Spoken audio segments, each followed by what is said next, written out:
Ќе видам пластичен во еден пример. Ако сега некој лозар има, да речеме, 2 декари лозов насад и користел субвенции до сега,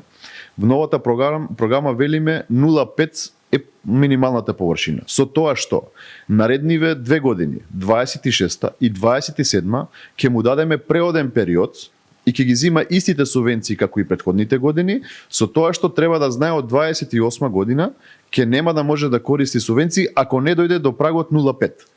Затоа велиме овој период од 2 години ќе биде транзиција за да не биде арест, тоа сме го комуницирале со земјоделците, за да ги припремиме да ги подкрепиме праговите. Можеби некој лозар, сточар, полјоделец и така натака ќе одлучи, сопствената одлука ќе му биде да остане на праговите заради тоа што сака да произведува за сопствените потреби, не сака да учествува на пазарот со производи и така натака, тоа е сопствена одлука. Меѓутоа сите оние кои што во моментот се наоѓаат под праговите ќе имаат период од година-две зависни од секторот да се прилагоди на новите прагови